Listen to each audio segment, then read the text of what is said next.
Shalom, selamat pagi Bapak Ibu Saudara-saudara, salam sehat untuk kita sekalian. Dari Bukit Sion Makale kami menyapa kita sekalian dengan harapan kasih karunia Tuhan menyertai kita senantiasa. Kita akan membaca dan merenungkan firman Tuhan hari ini Senin 14 Februari 2022 dari 1 Korintus pasal 15 ayat 20 sampai ayat 34. 1 Korintus pasal 15 ayat 20 sampai ayat 34. Sesuai dengan bacaan harian Gereja Toraja. Namun sebelum kita membaca firman Tuhan dan merenungkannya, mari kita berdoa. Dalam kerendahan hati, kami datang kepadamu Tuhan, mensyukuri kasih setiamu yang kami nikmati senantiasa dalam seluruh kehidupan kami. Kami akan membaca firman-Mu, juga akan merenungkan firman-Mu pada saat ini. Kami percaya firman-Mu akan menuntun kehidupan kami menuju kehidupan yang Tuhan kenan. Roh Kudus kiranya menyertai kami. Di dalam nama Yesus Kristus kami berdoa. Amin. Firman Tuhan dari 1 Korintus pasal 15 ayat 20 sampai ayat 34 berbunyi, "Tetapi yang benar ialah bahwa Kristus telah dibangkitkan dari antara orang mati, sebagai yang sulung dari orang-orang yang telah meninggal. Sebab sama seperti maut datang karena satu orang manusia, demikian juga kebangkitan orang mati datang karena satu orang manusia.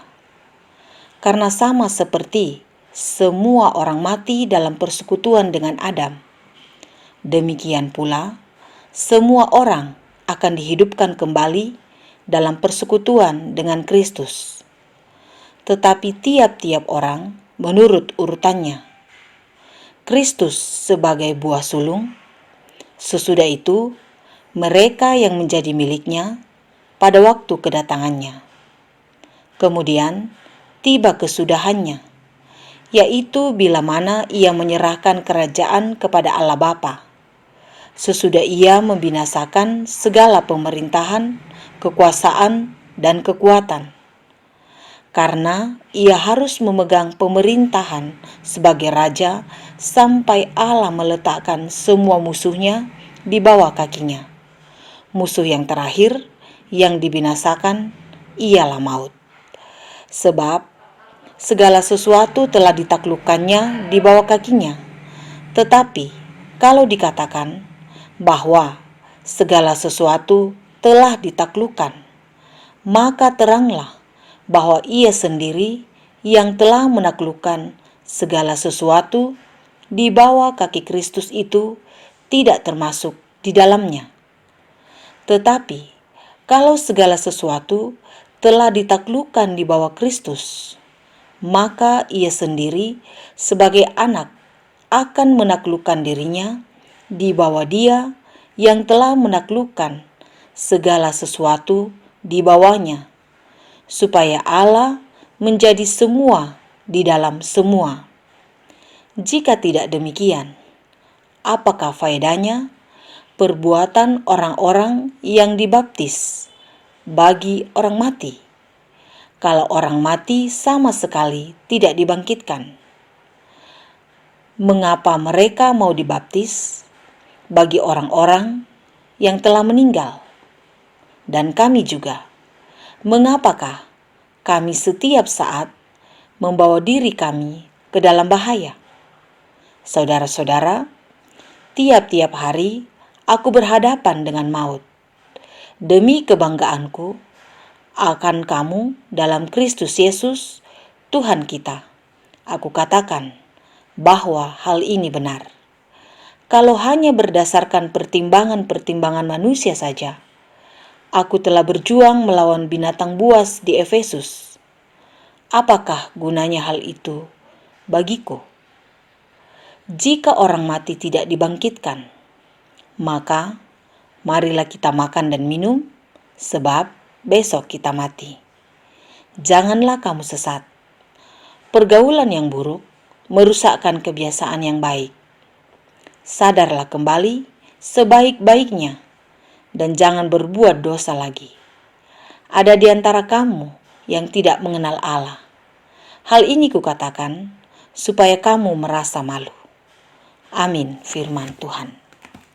Bacaan kita ini diberikan judul renungan, Kebangkitan Kristus adalah jaminan bagi orang percaya. Kebangkitan Kristus adalah jaminan bagi orang percaya. Satu berita sukacita melalui bacaan ini tentang kebangkitan kita. Sesuai dengan judul bacaan ini, kebangkitan kita. Tentu kita atau kata kita yang dimaksud di sini mengacu kepada orang yang percaya. Orang yang percaya kepada Kristus. Orang yang percaya kepada kebangkitan Kristus. Rasul Paulus menegaskan tentang kebangkitan Yesus Kristus melalui bacaan ini. Di awal bacaan di ayat 20 dikatakan, tetapi yang benar ialah, yang benar, ini soal kebenaran, bahwa Kristus telah dibangkitkan dari antara orang mati, sebagai yang sulung dari orang-orang yang telah meninggal.